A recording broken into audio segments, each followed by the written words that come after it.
My name is Elena Vasquez, and for 32 years, I've been the family disappointment. Not the kind that gets disowned or cut off completely, but the kind that gets patronizing head pats and worried conversations behind closed doors about what Elena's going to do with her life. The irony is that I know exactly what I'm doing with my life. I'm building something beautiful, meaningful, and yes, profitable. But try explaining that to a family that measures success in corporate titles and retirement funds. My older brother Marcus is everything my parents wanted in a child. MBA from Northwestern, senior account executive at a prestigious marketing firm, house in the suburbs, 2 kids in private school. He drives a BMW, wears tailored suits, and drops business terminology into casual conversation like he's still in the boardroom. At family gatherings, Marcus holds court. He talks about client acquisitions, strategic partnerships, and quarterly projections while my parents beam with pride. When the conversation inevitably turns to me, the energy shifts. Smiles become strained. Voices get that careful, therapeutic tone people use when discussing someone's journey. Elena's still exploring her creative side.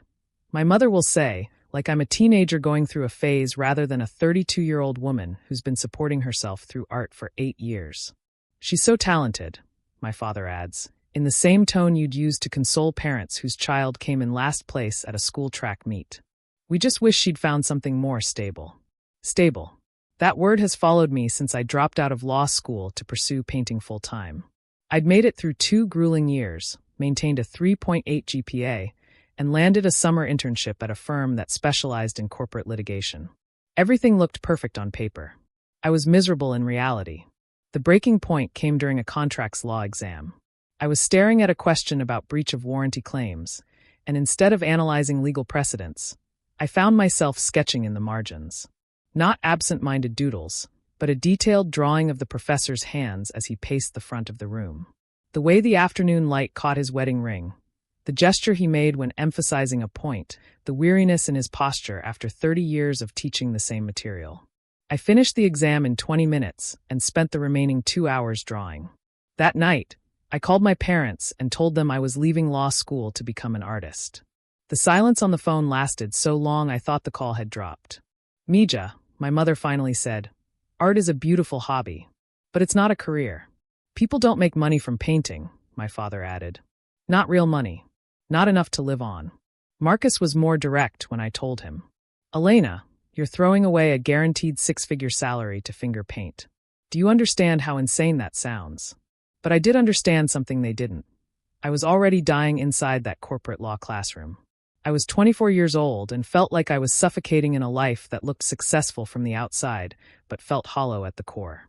I moved to Chicago with $3,000, a suitcase of painting supplies, and a studio apartment in a neighborhood my family was too polite to call dangerous. For the first 2 years, I worked as a barista, painted at night, and sold pieces at local art fairs for $50 to $200 each. It was hard. Harder than my family's worried phone calls suggested they understood. But I was happy.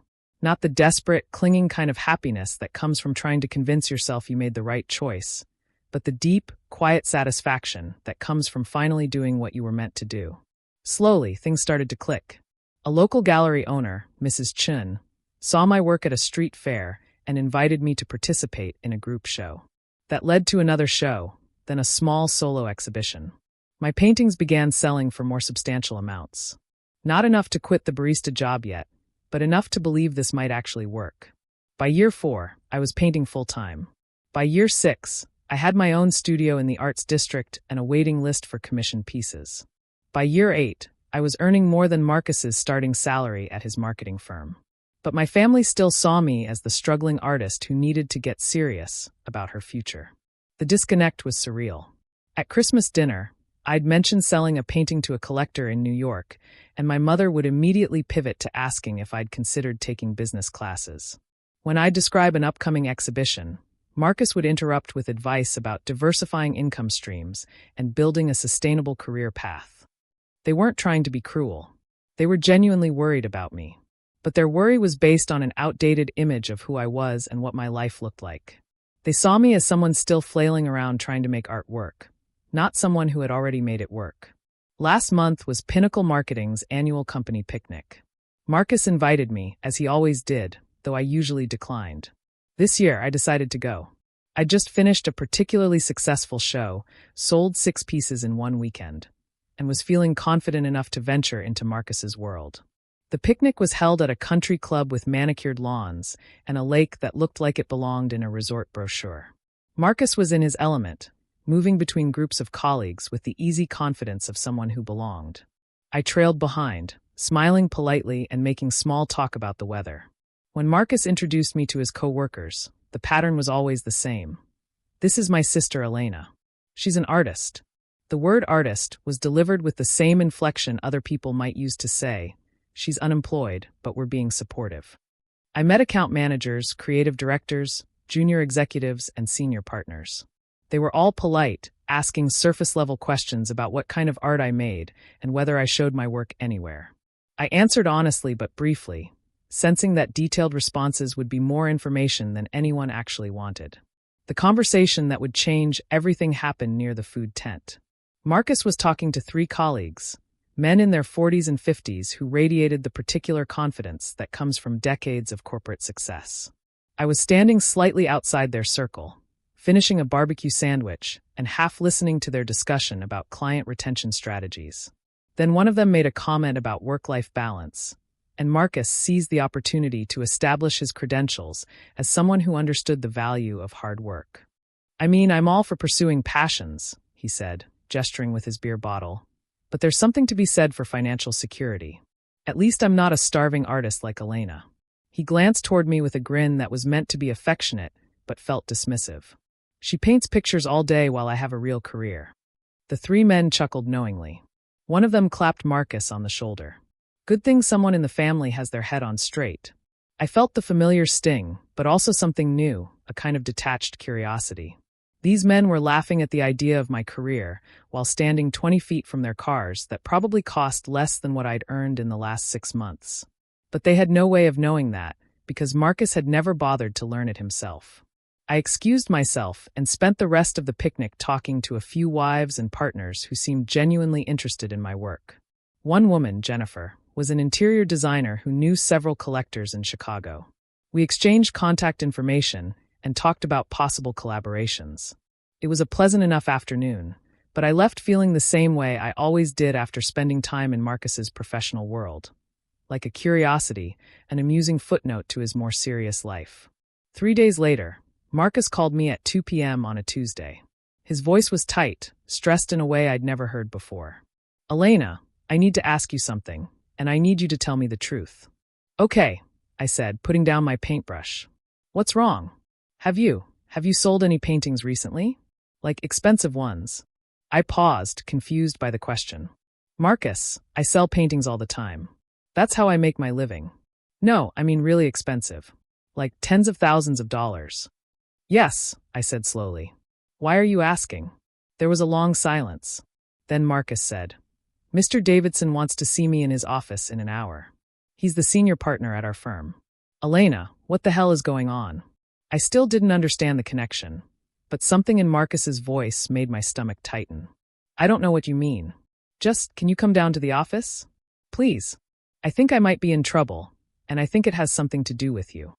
An hour later, I was sitting in the lobby of Pinnacle Marketing, wearing paint-splattered jeans and a cardigan because I'd rushed over directly from my studio. The sleek corporate environment felt like a foreign country, all glass and chrome and people in expensive suits moving with purpose. Marcus appeared looking pale and confused. "Elena, I don't understand what's happening, but Mr. Davidson specifically asked me to bring you to this meeting." We took the elevator to the top floor, where Marcus had never been before. Mr. Davidson's office was enormous, with floor-to-ceiling windows overlooking downtown Chicago.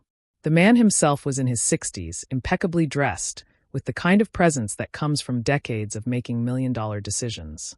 "Ms. Vasquez," he said, standing to shake my hand. "Thank you for coming on such short notice." Marcus sat rigidly in his chair, looking like a student who'd been called to the principal's office, but didn't know why. Mr. Davidson settled behind his desk and picked up his phone. "Marcus, at the company picnic, you mentioned your sister. The artist. You said she was a starving artist who paints pictures all day while you have a real career." Marcus's face went red. "Sir, I was just joking around. I didn't mean anything." Mr. Davidson held up a hand. I'm not here to discuss your sense of humor. I'm here to discuss a business matter. He turned the phone screen toward us. It showed a web page with a large, high-resolution image of one of my paintings. The piece was called Urban Solitude, a mixed-media work that had taken me 4 months to complete. It depicted a figure standing in a crowded subway station, surrounded by blurred movement, but somehow completely alone. The colors were deep blues and grays with unexpected flashes of gold. This painting, Mr. Davidson said, was purchased last week by Richard Thornfield for $50,000. Marcus's mouth fell open. Richard Thornfield, Mr. Davidson continued, is our biggest client. His company represents 30% of our annual revenue. He looked at Marcus. He called me yesterday, very excited about this acquisition. Apparently, he's been following your sister's work for 2 years. I stared at the screen. Richard Thornfield was a name I knew well. He bought 3 of my pieces over the past 18 months, always through intermediaries, always paying my asking price without negotiation. I'd never met him in person. Mr. Davidson was still talking. Mr. Thornfield mentioned that he's been trying to secure a commission from Ms. Vasquez for his new corporate headquarters, but she has a waiting list. He wanted to know if our family connection might help expedite the process. Marcus looked like he was having trouble processing the information. $50,000? He said weakly. That's just for one piece, Mr. Davidson said. According to Mr. Thornfield, Ms. Vasquez's paintings regularly sell in that range. He mentioned that she was recently featured in Art and Architecture magazine as one of Chicago's rising stars to watch. I had been featured in that magazine. The article had come out 6 months ago and had led to several gallery inquiries and commission requests. I'd mentioned it to my family at Easter dinner, but the conversation had quickly shifted to Marcus's new promotion. Mr. Davidson leaned forward. Ms. Vasquez, Mr. Thornfield would like to commission a series of paintings for his new building. The project budget is substantial. Would you be interested in discussing it? I nodded, still trying to process the surreal situation. Yes, of course. Excellent. I'll have my assistant set up a meeting. He turned back to Marcus. Marcus, I have to say, you undersold your sister significantly at the picnic. Starving artist hardly seems accurate for someone earning this kind of money from her work. Marcus was staring at me like I'd just revealed I was a secret agent. Elena, you make $50,000 from single paintings? Some of them, I said quietly. It depends on the size, the complexity, the client. How much? Marcus swallowed hard. How much do you make in a year? I looked at Mr. Davidson, who was watching this conversation with obvious interest, then back at Marcus. Last year was especially good. A little over 400,000. The silence in that office was absolute. Marcus's voice came out as a whisper. $400,000. Before taxes, I added, though I wasn't sure why that detail mattered at this point. Mr. Davidson was smiling now. Marcus, your sister is quite successful. I did some research after Mr. Thornfield's call. She's represented by galleries in Chicago, New York, and Los Angeles. Her work has been featured in several major publications. She's built what appears to be a very impressive career. Marcus looked like someone had just explained that gravity worked backwards. But you're always worried about money. You live in that tiny apartment. You never buy anything expensive. I shrugged. I like my apartment, and I don't need expensive things. I spend my money on art supplies, travel for inspiration, and saving for the future. Just because I can afford something doesn't mean I want it. Mr. Davidson stood up. Well, this has been enlightening. Marcus, take the rest of the afternoon off. Ms. Vasquez, my assistant will call you tomorrow to set up a meeting with Mr. Thornfield. As we walked to the elevator, Marcus was still processing. Elena, I had no idea. I knew you were talented, but you thought I was barely scraping by, I finished. You thought I was irresponsible and impractical, and that I needed to get serious about my life. He nodded miserably. I'm so sorry. We all thought. Mom and Dad are always so worried about you. They're worried about a version of me that stopped existing 5 years ago, I said as the elevator doors closed. But nobody ever asked how things were actually going. You all just assumed. The conversation with Marcus that followed was long overdue.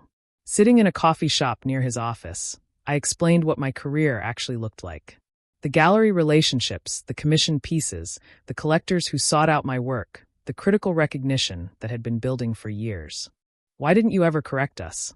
Marcus asked, "Why didn't you tell us you were doing so well?" I considered the question. I tried sometimes. But every time I mentioned a sale or a show, someone would change the subject or give me advice about backup plans. After a while, I stopped sharing. Marcus ran his hands through his hair. "God, Elena, I've been such an ass. At the picnic, I basically told my colleagues that my sister was a failure." "Yeah," I said. "You did." He looked up, stricken. "How do I fix this?" "You don't need to fix it with your colleagues," I said. "But you might want to have a conversation with Mom and Dad." That evening, Marcus called our parents and asked them to come over for dinner. He didn't tell them why, just said it was important. When they arrived, he sat them down in his living room and pulled up the Art and Architecture magazine article on his laptop. "I need to show you something," he said, turning the screen toward them. The article featured a large photo of me in my studio, surrounded by several of my recent paintings. The headline read, "Elena Vasquez, Capturing Urban Isolation in a Connected World." My mother read aloud.